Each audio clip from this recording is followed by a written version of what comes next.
First contact gone. Wrong, the damaged alien ship drifted through space near Jupiter, its hull torn open like a wounded animal. Inside, Commander Vox pressed his blue hand against the cracked window, watching the giant planet spin below. His crew of 20 Kree had been running from humans for 3 days. And now their engines were dead. "Commander, our air runs out in 6 hours," said his officer. "Dex." The young Kree's antennae drooped with fear. "Should we send the final message to our families?" Vox wanted to say yes. Every story about humans painted them as monsters. They came from Earth, a death world where everything tried to kill everything else. The Galactic Council had warned all species. Humans had weapons that could destroy entire cities. They ate meat. They hunted for sport. They even fought among themselves for entertainment. "Sir," a ship approaches. Dex whispered. It's them.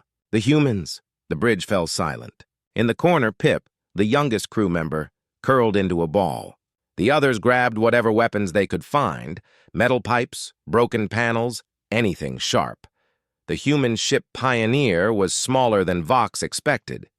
It moved smoothly through space, stopping just outside weapon range. Then came the message, translated through universal speakers. "Unknown vessel, this is Captain Rex of Earth ship Pioneer. We see you're in trouble. Do you need assistance?" Vox didn't answer. It had to be a trap. Humans were clever hunters, everyone knew that. "Your ship is venting atmosphere," the human voice continued. "We have repair equipment and medical supplies. Permission to approach?" "It's a trick," Dex hissed. "They want to board us, then kill us all." But Vox looked at his injured crew. 3 Kree lay on the floor, bleeding from the pirate attack that had damaged their ship. Little Pip hadn't eaten in 2 days. They were dead anyway without help. "Let them come," Vox said quietly. The Pioneer docked gently. Through the airlock window, Vox saw his first humans. They were smaller than he expected, with no claws or visible fangs. Captain Rex stood in front, his brown skin and calm eyes nothing like the monster from the stories. Behind him stood a woman with yellow hair and a man carrying a box marked with a red cross.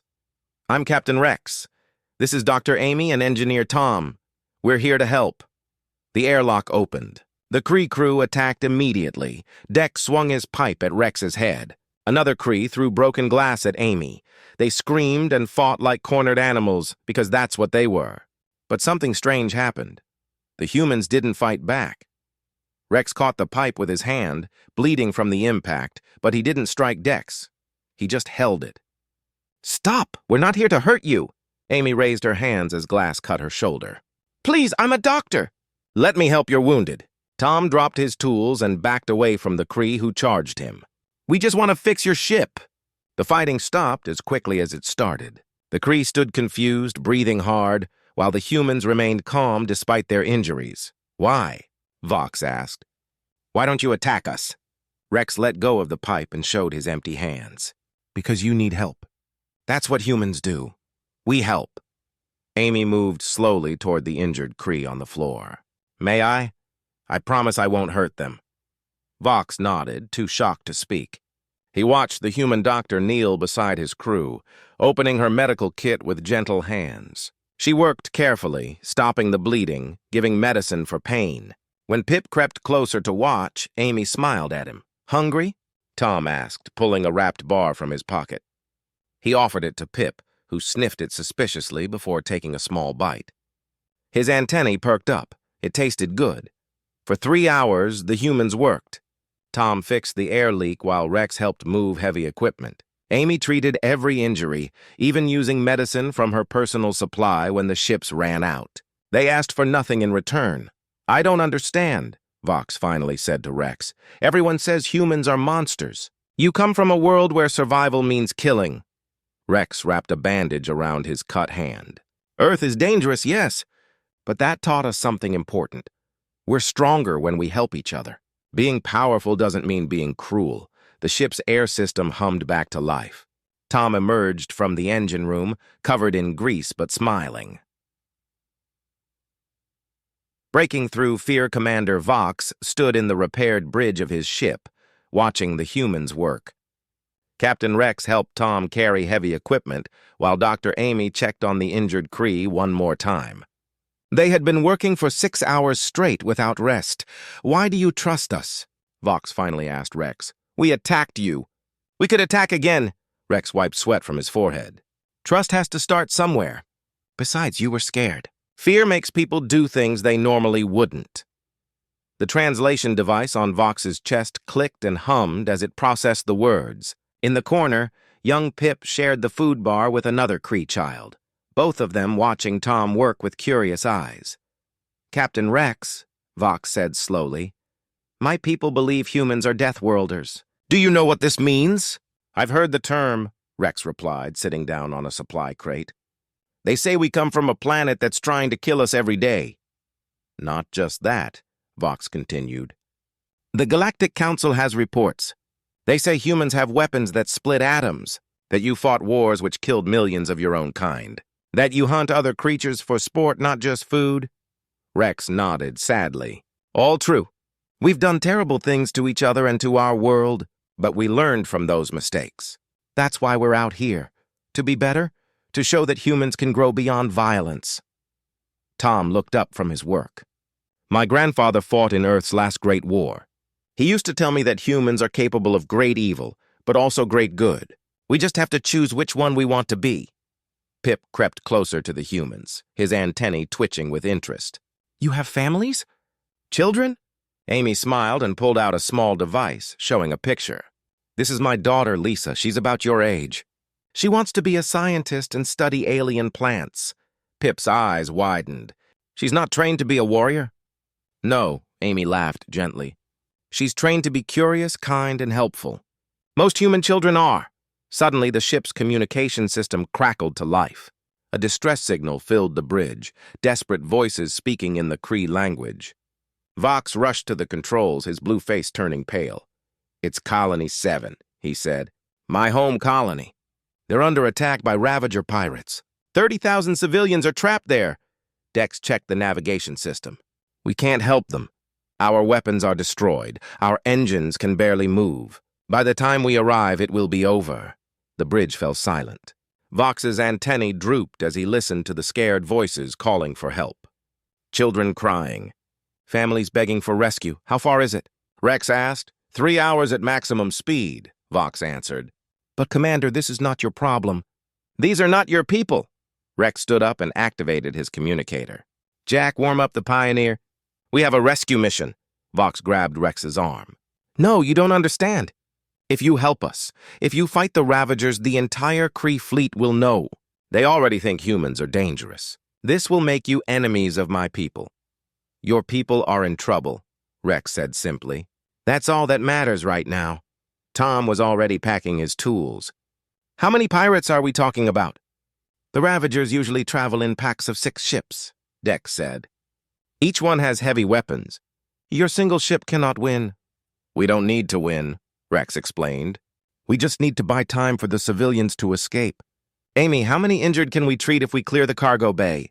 "Maybe 100 if we pack them tight," Amy replied, already making mental calculations. Pip tugged on Tom's sleeve. "You would risk your lives for Kree you've never met, even knowing we fear you?" Tom knelt down to Pip's level. "On Earth we have a saying, courage isn't the absence of fear. It's doing what's right despite the fear." Vox looked at his crew, then at the humans. These strange creatures from the Death World were offering to risk everything for strangers who had been taught to hate them. "If you do this," Vox said carefully, "I will record everything. I will show my people who humans really are. But I warn you, this is dangerous. You might not survive." Rex smiled and extended his hand to Vox. "Most things worth doing are dangerous. Are you coming with us?" Vox stared at the human's hand for a moment, then shook it. "We're coming!" The rescue mission. The Pioneer dropped out of faster-than-light travel at the edge of Colony 7's system. Through the front window, Captain Rex could see the disaster unfolding. 6 Ravager ships circled the colony like hungry wolves, firing. Weapons at the defensive shields that flickered and sparked. "Those shields won't last another hour," Jack said from the pilot's seat. The young human's hands gripped the controls tightly. "Captain, We're seriously outgunned here. Rex studied the tactical display. The colony was built inside a large asteroid with only 3 exit tunnels for ships to escape. The Ravagers had blocked all 3. Commander Vox, how many people are down there? Rex asked. 30,000. Vox replied, his voice shaking. Half of them are children. The colony is a farming settlement. They have no real weapons. Through the communication system, they could hear the colony's desperate calls for help.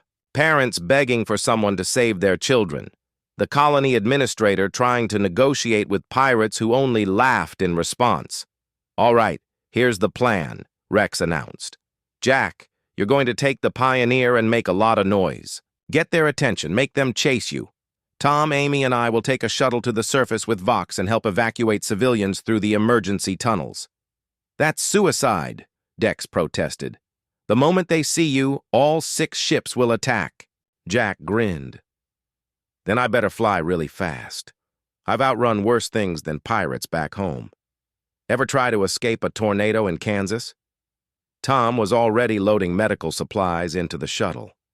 Captain, I'm picking up something else on sensors. The colony's main reactor is damaged.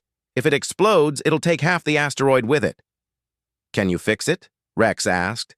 Maybe, but I'd need to get inside the reactor room. That's right in the middle of where the pirates are bombing. Amy finished packing emergency supplies. We also need to set up triage stations. There will be injured people, lots of them. Rex made quick decisions. Vox, you and your crew help Amy with the wounded. Tom comes with me to the reactor. Jack, you ready? Born ready, Captain. The Pioneer burst forward at full speed, firing its weapons at the largest Ravager ship. The shots didn't do much damage, but they got attention. Jack's voice came over the radio. Hey, Ugly, is that the best you can do? My grandmother flies better than you, and she's been dead for 10 years. 4 Ravager ships immediately turned to chase the Pioneer, firing angry red beams that Jack somehow dodged with impossible turns and spins. The shuttle landed hard on the colony surface. Rex and his team ran out into chaos. Buildings were burning. Cree families ran in every direction, carrying children and whatever belongings they could grab. The air smelled like smoke and fear. This way! Vox led them through the tunnels toward the main plaza. They found hundreds of Cree huddled in an underground shelter, too afraid to move. Listen to me, Rex shouted over the noise. We're here to help. Follow Dr. Amy to the exit tunnels. Move in groups, families, stay together! An elderly Cree pointed at the humans with terror. Death Worlders! They'll kill us all! Little Pip stepped forward. No! They saved my life! They're here to save yours too! Please trust them! Amy began, treating a wounded mother while her child clung to her side. The gentle way Amy worked, speaking softly despite not knowing the language, began to calm the terrified civilians. Tom and Rex reached the reactor room. The damage was worse than expected. Pipes leaked radioactive coolant, and the core temperature was rising fast. 20 minutes until it goes critical, Tom said, pulling out his tools. I need to redirect the coolant flow manually. Someone has to hold this valve open while I work. Rex grabbed the valve, his muscles straining against the pressure. How long? 15 minutes. Maybe 20. Above them, explosions shook the asteroid. Through the radio, they heard Jack laughing like a madman. 2 down! These pirates can't fly worth a damn! Oh, wait, the other 2 are coming back. This might get interesting.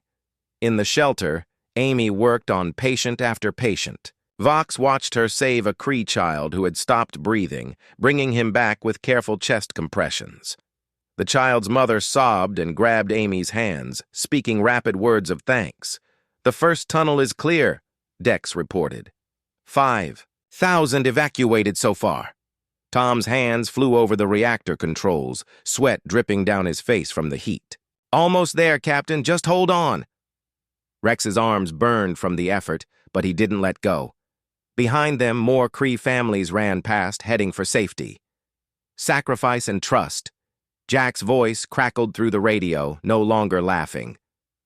Captain, I've got problems. The Pioneer's left engine just took a direct hit. I'm losing speed!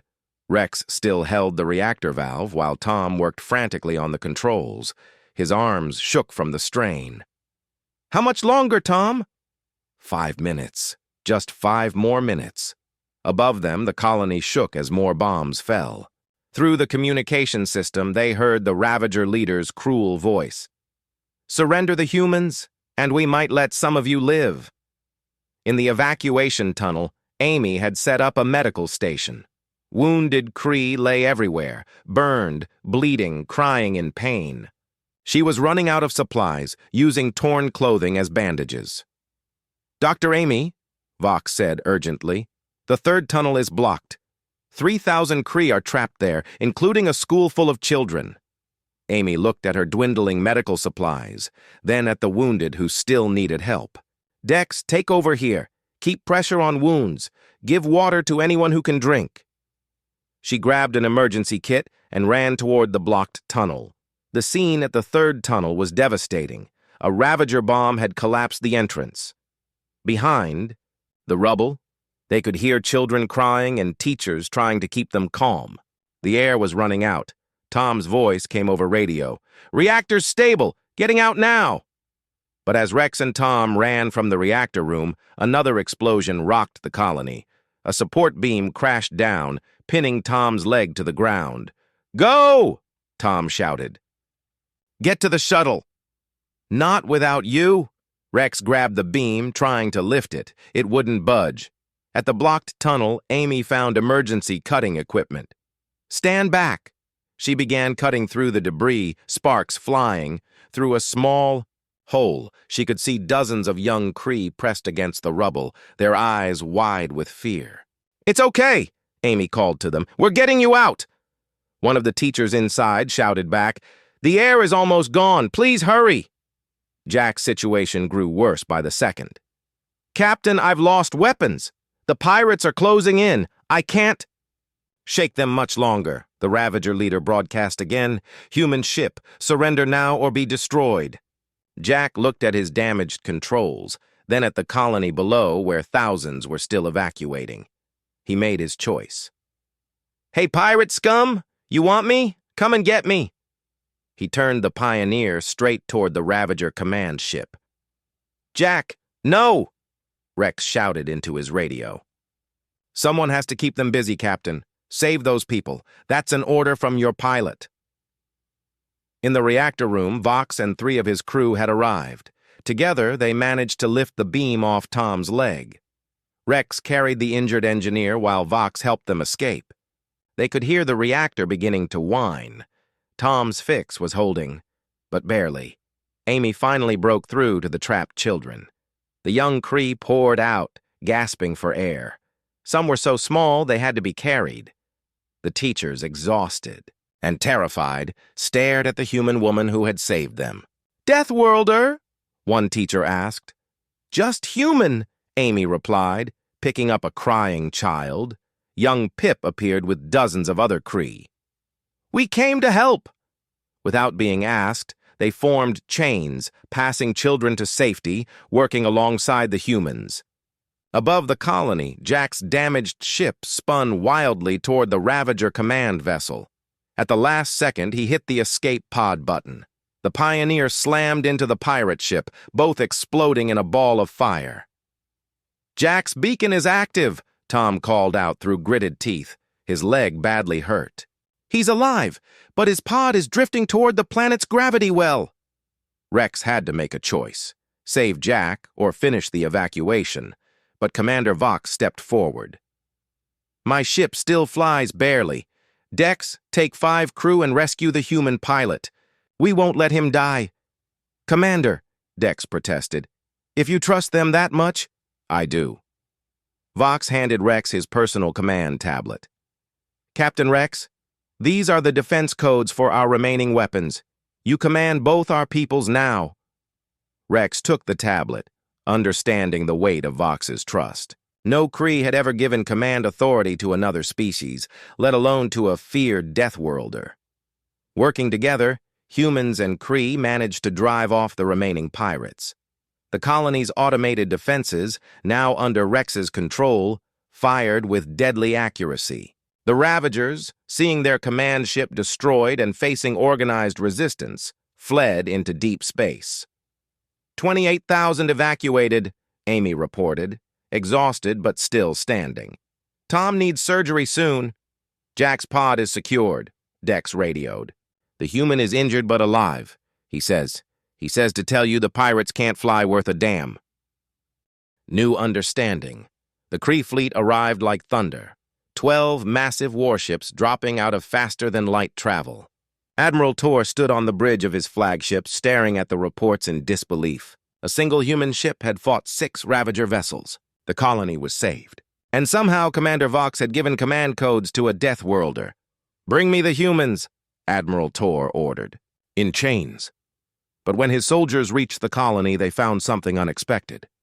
Thousands of Kree civilians surrounded the medical station where Dr. Amy worked on wounded colonists. Tom lay on a stretcher, his leg in a cast made from salvaged materials, still giving instructions on reactor repairs. Jack sat against a wall, bandages around his ribs, teaching Kree children how to fold paper into earth animals. "You will not touch them," an elderly Kree teacher said, standing in front of the soldiers. "These humans saved our children." More colonists joined her. Soon, hundreds of Kree formed a living shield around the 3 humans. Children held onto Amy's medical coat. Parents stood with their arms crossed, defiant. Commander Vox stepped forward to face Admiral Tor, who had come down to see this strange sight himself. "Admiral, I take full responsibility. I gave them our command codes. I trusted them with our lives. You trusted Death Worlders?" Admiral Tor's voice was cold. "Have you lost your mind? Let me show you something." Vox activated his personal recorder, projecting images into the air. The recording showed everything: Rex refusing to fight back when attacked, Amy treating wounded Kree while bleeding from her own injuries, Tom risking radiation poisoning to fix the reactor, Jack flying his damaged ship into certain death to protect civilians he'd never met. "Look closer, Admiral," Vox continued. He zoomed in on a particular image, Amy holding a Kree infant while its injured mother was treated, singing softly to keep the baby calm. "Do these look like monsters to you?" Young Pip pushed through the crowd, his small voice carrying clearly. "Admiral Tor, sir? May I speak?" The Admiral nodded, curious. "On Earth," Pip began, "everything tries to kill them. Hot deserts, frozen ice, storms that can destroy cities. They have predators with sharp teeth, tiny insects that carry disease. Even their plants can be poisonous. But do you know what the humans did? They didn't become monsters. They became protectors," Pip pointed at Tom. "He told me that humans learned something important. In a dangerous world, being strong means protecting those who can't protect themselves." Captain Rex finally spoke. "Admiral, we're not asking for your trust. We know our reputation. We know what other species say about us. But we're not here to conquer or destroy. We're explorers looking for friends among the stars." Admiral Tor was quiet for a long moment. He looked at the 3 injured humans, at his own people protecting them, at the saved colony around them. "Dr. Amy," the Admiral said suddenly, "how many Kree did you treat?" Amy looked up tiredly. "I stopped counting after 200, sir." "And you used your own medical supplies?" "We used everything we had." "Your people needed help," the Admiral turned to Jack. "You destroyed your ship to save our colony. Why?" Jack shrugged, then winced from his injured ribs. "It's just a ship. Those were people down here. People are always more important than ships. And you?" the Admiral asked Tom. "You nearly died fixing a reactor that wasn't yours, for people who fear your kind." Tom managed a small smile. "On Earth, we have tornadoes, earthquakes, floods. We learned that when disaster strikes, it doesn't matter who your neighbor is. Everyone helps everyone, or nobody survives." Admiral Tor looked at his recorder, documenting everything. Then he did something no one expected. He knelt down on one knee, the formal Kree gesture of highest respect. "Captain Rex, on behalf of the Kree Empire, I formally apologize. We judged your species by your world's dangers and your past wars. We didn't see what those challenges had taught you." He stood and activated his communication device. "This is Admiral Tor to the Galactic Council. I recommend immediate alliance status for Earth and full membership for humanity. The crowd erupted in celebration. Kree children ran to hug the humans. Amy found herself crying as parents thanked her over and over. Tom laughed as Kree engineers asked him dozens of questions about Earth technology. Jack was lifted onto shoulders, treated like a hero. But the best moment came when little Pip tugged on Rex's sleeve. "Captain, will you teach me about Earth? I want to be an ambassador. I want to show everyone that humans aren't monsters. You're heroes!" Rex knelt down and shook Pip's small hand. "I'd be honored, Ambassador Pip." 3 months later, Earth received its first official alien visitors. And leading them was a young Kree named Pip.